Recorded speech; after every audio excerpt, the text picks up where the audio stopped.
Hello everybody, este es otro programa de su canal Cultura Reformada, reformando la cultura, presentándole a la gente la que tiene la cara fea, que es la verdad. Y en este podcast vamos a hablar acerca del rapto de la iglesia. Y la gran pregunta es, ¿cuándo va a ser el rapto? ¿Verdad? Eh, Hay tres puntos de vista en cuanto al rapto. Uno es el premillennial, otro es el middle millennial, que es en el medio, y otro es postmillennial, que es después. O sea, hay personas que creen que el rapto es antes de la gran tribulación. Hay gente que creen que el rapto es en el medio de la gran tribulación. Y hay gente que creen que el rapto es después de la gran tribulación. So, entonces la gran pregunta, ¿cuándo es el rapto? Entonces, bíblicamente vamos a analizar cuándo va a ser el rapto, ¿verdad? Entonces, para nosotros analizar eso, tenemos que ir a Apocalipsis capítulo 5, es que nos da detalle de cuándo realmente va a ser el rapto. Es que nos da detalle de cuándo va a ser el rapto. Entonces, nosotros comenzamos a leer desde Apocalipsis capítulo 5 y vamos a analizar los símbolos que hay en Apocalipsis. Y comenzamos a leer, por ejemplo, 5.1 dice: y vi en la mano derecha del que estaba sentado en el trono un libro escrito por dentro y por fuera, sellado con 7 sellos. Y vi un ángel que pregonaba a gran voz: ¿quién es digno de abrir el libro y desatar sus sellos? Y ninguno, ni en el cielo, ni en la tierra, ni debajo de la tierra, podía abrir el libro, ni aún mirarlo. Y lloraba yo mucho porque no se había hallado ninguno digno de abrir el libro, ni de leerlo, ni de mirarlo.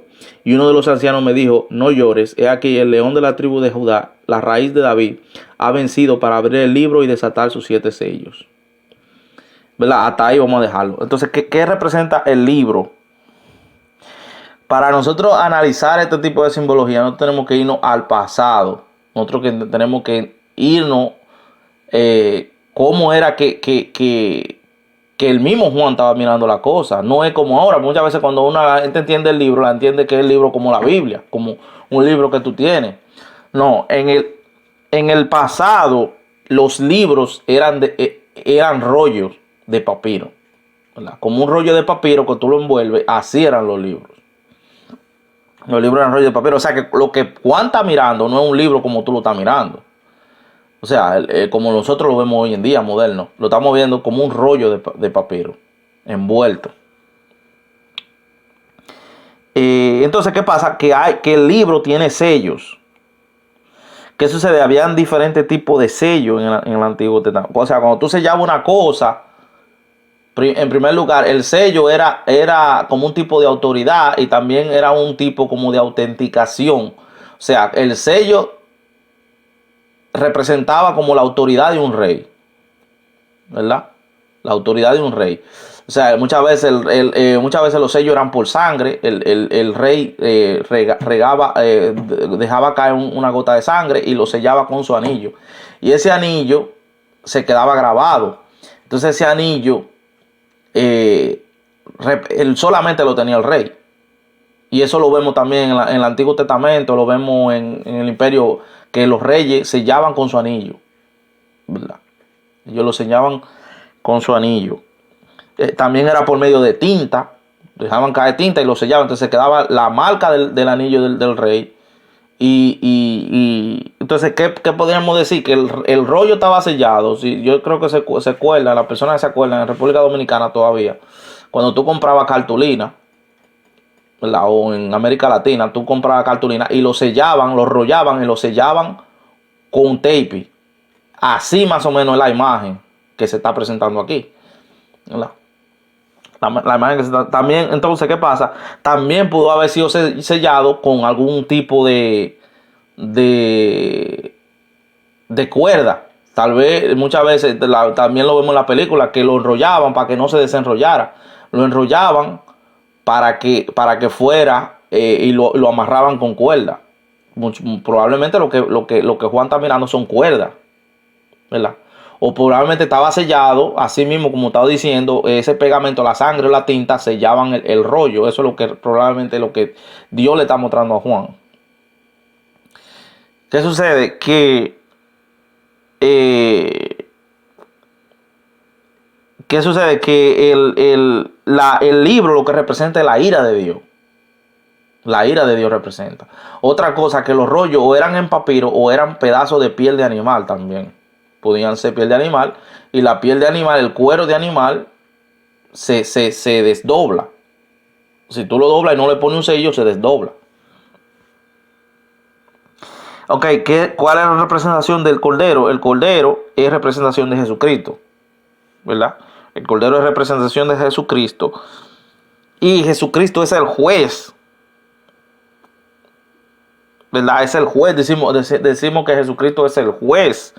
Si nosotros vamos a Colosenses, el juez, la persona que Dios ha puesto como juez sobre la tierra, y es el único, y miran y dicen, oye, no hay nadie que puede abrir el libro, ni en el cielo, ni debajo del cielo, ni en la tierra, en ningún lugar pudieron encontrar a alguien que pudiera. Entonces solamente Jesucristo es el que Dios ha puesto como juez, y eso lo vemos. Vamos a ir primero a Efesios.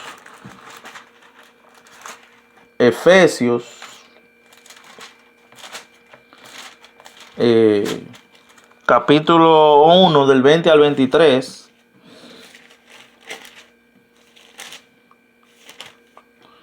Efesios del capítulo 1 del 20 al 23. Dice así: la cual operó en Cristo resucitándolo de los muertos y sentándose a su diestra en los lugares celestiales, sobre todo principado y autoridad y poder y señorío, y sobre todo nombre que se nombra no solo en este siglo, sino también el venidero, y sometió toda la cosa bajo sus pies, y lo dio por cabeza sobre todas las cosas a la iglesia, la cual es su cuerpo, la plenitud de aquel que todo lo llena en todo. Esa es primera de Efesios 1, 20, 23, y Colosenses 1, 15, 14, 1, 15, 19. Colosenses capítulo 1, versículo 15 al 19 dice así: Él es la imagen del Dios invisible, el primogénito de toda creación, porque en Él fueron creadas todas las cosas que hay en los cielos y las que hay en la tierra, visibles e invisibles, sean tronos, sean dominios, sean principados, sean potestades, todo fue creado por medio de Él y para Él. Él es antes de todas las cosas, y todas las cosas en Él subsisten. Él es la cabeza del cuerpo, que es la iglesia. Él que es el principio, el primogénito de entre los muertos, para que en todo tenga la preeminencia. Por cuanto agradó al Padre que en Él habitase toda plenitud, y por medio de Él reconciliar consigo todas las cosas, así las que están en la tierra como las que están en los cielos, haciendo la paz mediante la sangre de su cruz. ¿Verdad? Hasta ahí, o sea, toda la cosa el Padre la dio al Hijo. Y también cuando Jesucristo habla, antes de ser crucificado, se lo dice a los apóstoles, que toda potestad se le había dado a Él. Toda la cosa la había puesto el Padre en sus hombros. Para Él, o sea que Él es el juez. Entonces, ¿quién es que para la venida del anticristo? Que lo que hablamos en los cuatro jinetes del Apocalipsis, los 4 caballos del Apocalipsis. ¿Quién es que lo detiene? Bueno, el que lo detiene es realmente Jesucristo, porque tenemos que entender que el sello, un sello también, es como algo que tú estás bloqueando algo. El sello es que tú estás bloqueando algo. Así mismo como yo hablé lo del rollo. El rollo no se desdobla. El libro no se desdobla porque hay unos sellos. ¿Y quién es que quita los sellos? Jesucristo. O sea, Jesucristo es que lo está parando. Entonces eso está en Segunda de Tesalonicenses 2.7. Segunda de Tesalonicenses 2.7.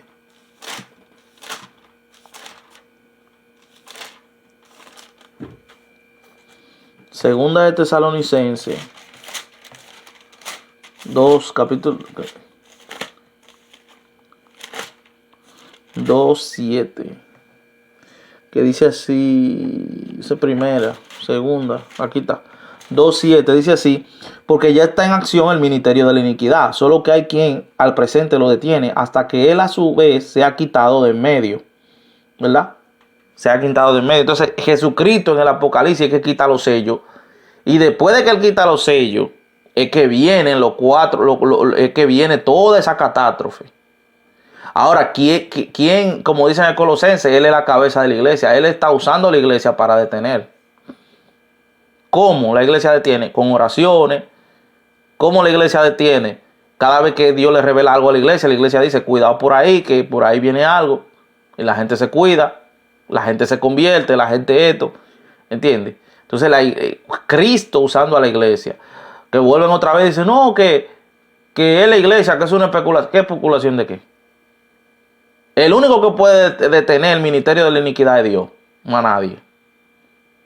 El único que puede detener a Satanás es Dios. ¿Quién más puede detener a Satanás? Es Dios. Es Dios, Jesucristo, usando a la iglesia. O que fue Pablo. Bueno, Pablo está abusado por Jesucristo, por el Espíritu Santo. Es lo mismo. Lo que pasa es que hay gente que se ahoga en un vaso de agua. Que son como los filósofos que se ponen a estar dando, hay muchísimos filósofos que se ponen a estar dando vueltas y hablando en círculo. ¿Entiendes? Entonces, ¿qué sucede? Dice que ya ha comenzado el ministerio de la iniquidad. ¿Qué es lo que está hablando el ministerio de la iniquidad? La gran bestia, la cuarta bestia. Ya cuando Pablo está escribiendo eso, ya estábamos en la cuarta bestia, que es el imperio romano hasta ahora, hasta nuestro día. O sea que ya ese ministerio ya ha comenzado, lo que pasa es que lo está deteniendo. ¿Qué es lo único que falta? El anticristo. Faltan otra cosa, otra profecía, pero lo que falta es el anticristo. ¿Y quién que está deteniendo que ser? La iglesia. Entonces, ¿qué pasa? Que cuando en ese libro del Apocalipsis, ya vemos que Jesucristo, antes de que pasa, ya Él está quitando los sellos y viene una cosa sobre la otra, como yo hablé en el podcast pasado, que se lo voy a poner ahí. Lo que viene el jinete. Vamos a dejarlo hasta ahí, porque yo quiero ir por partes, porque son muchos versículos y yo voy a hacer una serie como de 2 o 3 probablemente 2 podcasts acerca del rapto. Entonces en la próxima vamos a terminar de analizar el capítulo 5 de Apocalipsis y vamos a hablar quiénes son los ancianos y vamos a hablar si en realidad en la gran tribulación va a haber salvación. Hasta aquí su canal de Cultura Reformada. Dios le bendiga.